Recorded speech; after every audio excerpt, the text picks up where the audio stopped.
this video we're going to be looking at range and averages. Okay, so let's start off. We've got a set of data here, and we're told these are the hours of screen time of 9 teenagers in one day.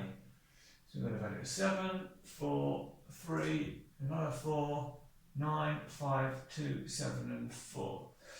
Okay, so we're going to start off by working out the range. So that's saying, well, what's the difference between the most number of hours watched by a teenager and the fewest number of hours watched by a teenager? Well, we need to find our maximum. And that looks like 9 on here. This is the biggest number. And we're going to look for the smallest number. So 3, anything smaller than 3? We've got 2. So that is our smallest number. Okay, so our range is equal to max minus min, so it's going to be 9 minus 2, which is 7. Okay. Now we're going to have a look at the mean. Okay, this is the most common type of average that we usually deal with, and it's often what people think of when we say average. They usually think of the mean. And to calculate the mean, you take the total of all of the values you've got and divide by the number of values.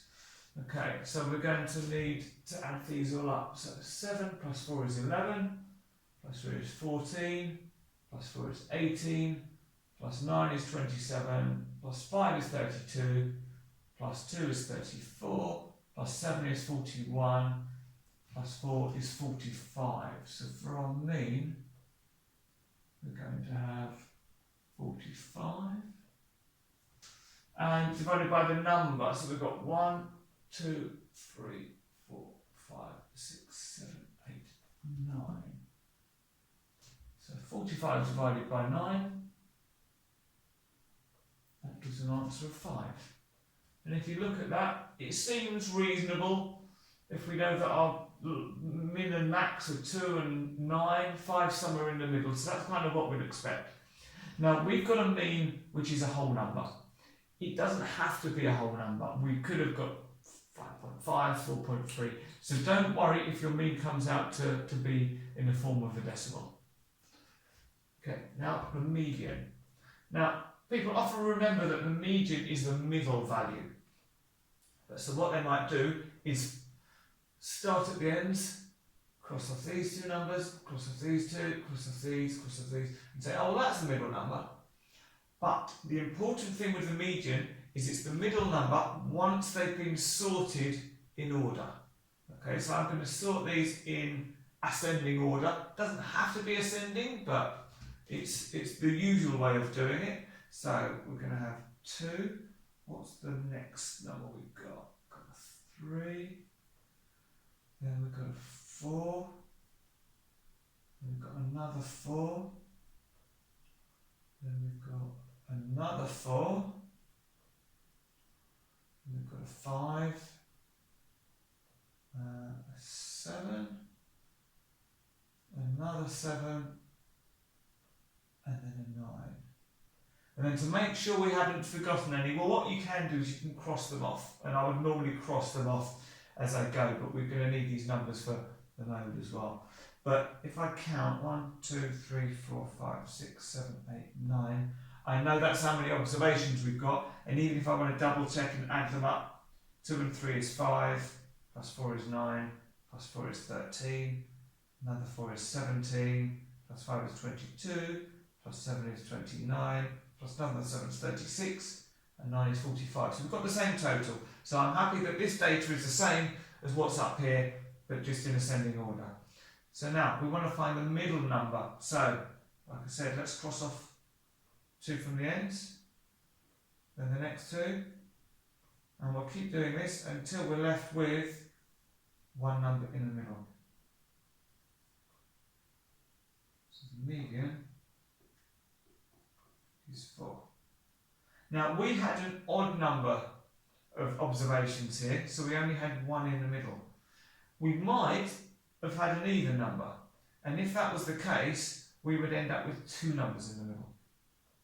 If we have that, and they're not the same number, then we just add them together and divide by 2. So it's like taking the mean of the middle two numbers. But if it's an odd number, you should be able to get the median straight away. So remember to do the sorting first and find your middle number. Okay, for the mode is the observation that we see the most.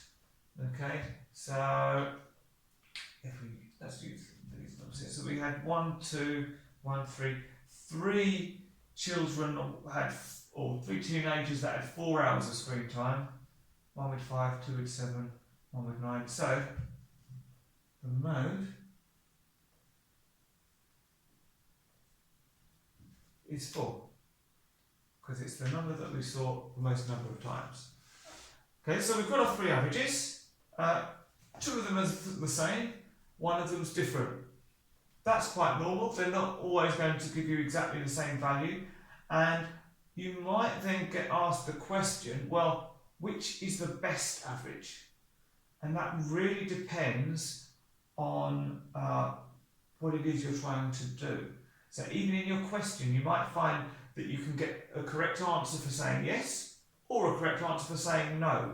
It's the reasons that you give which will make the difference. So for example, we could say that if we look at our values up here, 9 is our largest number, and it's a little bit of an outlier, because all the others we've got, well, we can look here, we've got 2, 3, 4, 5, maybe even 7, but 9 seems to be possibly a number that's slightly out on its own. So we could say, well, the mean isn't great in that instance because it's putting too much weight on the 9 and making our average higher. On the other side, you could say, well, the mean is the best average because it does include the 9, so it uses all of the values. Whereas if instead of a 9, if this number had been 500, well, then the mean would reflect that, because you add up the total, so the mean would be higher.